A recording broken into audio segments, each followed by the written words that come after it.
Pour conclure, nous allons vous prouver si le Coran vient bien de Dieu. Car comme il a été dit, si celui-ci provient de Dieu, il doit contenir des miracles. Et si vous lisez le Coran, vous verrez qu'il contient des informations qui ne pouvaient être connues à l'époque, c'est-à-dire il y a 1400 ans. Mohamed était un homme qui vivait en plein milieu du désert d'Arabie, là où la technologie n'existait pas. À cette époque, il n'y avait pas d'électricité, aucun appareil électronique, rien de tout ça. Les gens vivent de la terre, se déplacent en chameau. Personne n'avait inventé ou même pu imaginer les choses telles que les sondes, les scanners, les satellites, etc. Et pourtant, dans le Coran, nous pouvons lire « Sous l'eau, il y a des endroits où il y a de l'eau douce et de l'eau salée. Et entre les deux se trouve une barrière invisible qui empêche les deux eaux de se compénétrer. C'est-à-dire que le sel de l'eau salée ne va pas dans l'eau douce. Ces barrières les empêchent. Les océanologues comme Jacques-Yves Cousteau ont découvert cela récemment grâce aux sous-marins où ils ont pu faire des prélèvements d'eau, etc. Qui, il y a 1400 ans, en plein milieu du désert, pouvait savoir qu'il y a des barrières invisibles dans l'océan? Il est écrit dans le Coran que l'univers est en expansion continuelle, c'est-à-dire que celui-ci ne cesse de grandir. Les étoiles s'éloignent les unes des autres constamment. C'est en 1920, grâce aux appareils très perfectionnés, tels que les télescopes puissants, que nous avons pu savoir que l'univers était en expansion continuelle. Qui, il y a 1400 ans, pouvait connaître cette information? Nous savons aujourd'hui que les montagnes sont comme des piliers et possèdent des racines.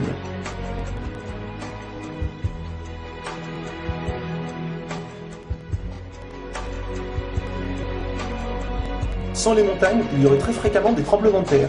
Nous savons grâce aux récentes découvertes qu'elles servent à la stabilisation de l'écorce terrestre. Qui, une nouvelle fois, il y a 1400 ans, pouvait savoir que les montagnes étaient ancrées comme des piliers et que ceux-ci servaient à la stabilisation de l'écorce terrestre?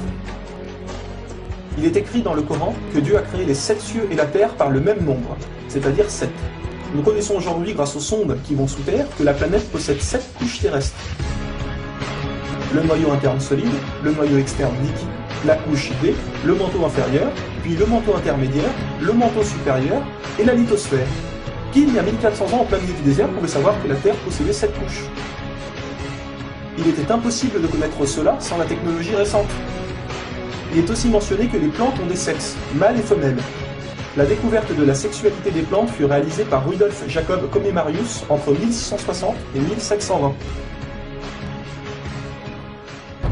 Le Coran explique étape par étape l'embryologie, c'est-à-dire comment un enfant se développe dans le ventre de sa mère.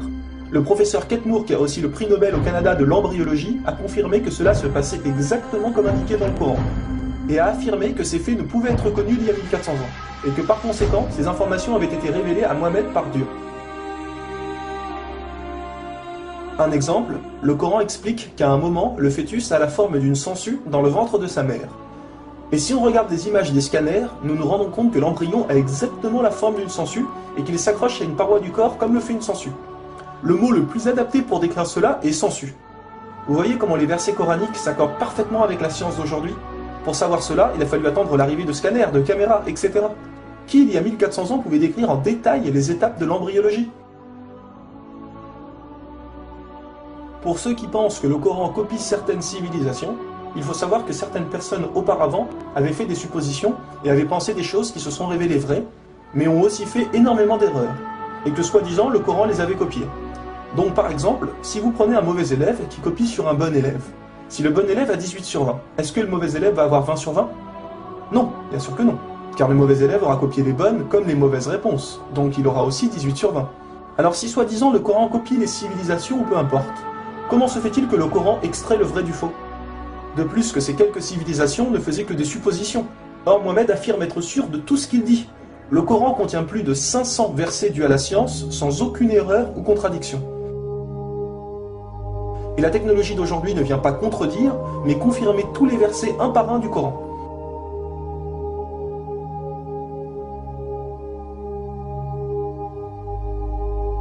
Il est écrit dans le Coran que les fourmis parlent.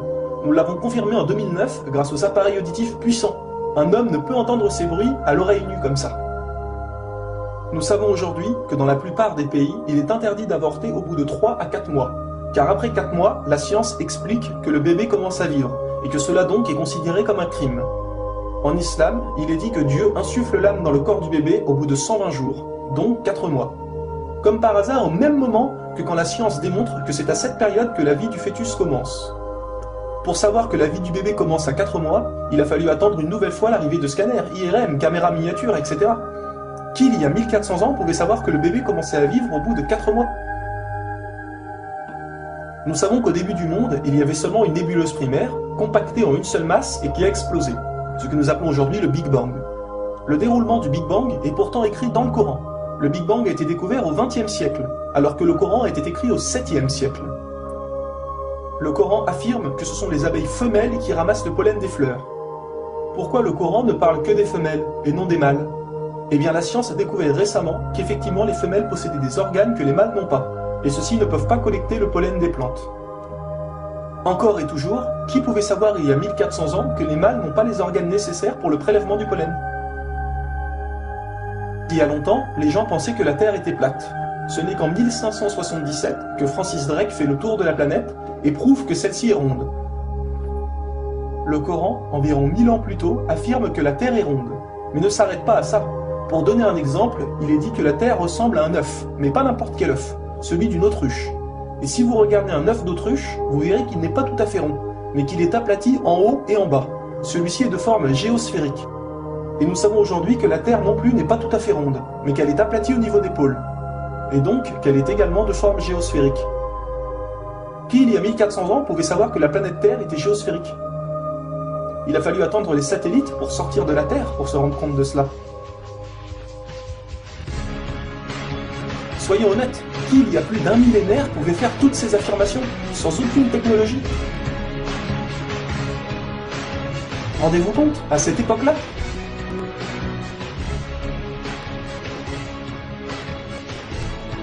Et soyez conscients que je n'ai donné que quelques exemples, il y a plus de 500 versets qui parlent de science sans aucune erreur. Le Coran parle d'astronomie, de biologie, de physique, de géologie, etc. Ça ne s'arrête pas là. Le Coran ne comprend pas seulement des miracles scientifiques, mais des miracles linguistiques ou numériques. Par exemple, le mot terre apparaît 13 fois dans le Coran, et le mot mer apparaît 32 fois.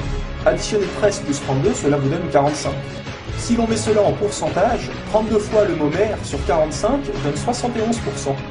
Et c'est exactement le pourcentage que la mer recouvre sur la surface de la Terre. La mer recouvre 71% de la surface de la planète.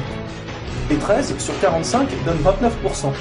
Et c'est exactement le pourcentage que représente la Terre sur la surface de la planète. Croyez-vous vraiment que cela vient du hasard? Le mot paradis apparaît 77 fois. Et devinez quoi? Le mot enfer apparaît aussi 77 fois. Le mot foi apparaît 25 fois. Le mot mécréance apparaît 25 fois. Le mot dunya, qui signifie le monde d'ici-bas, apparaît 115 fois. Akira, qui signifie le monde de l'au-delà, apparaît 115 fois. Le mot ange, 88 fois. Le mot diable, 88 fois. Les hommes, 23 fois. Les femmes, 23 fois. La vie, 145 fois. La mort, 145 fois. Bonne œuvre, 167 fois. Les péchés, 167 fois. Les 7 cieux apparaissent 7 fois. Et il y a encore plein et plein d'autres exemples.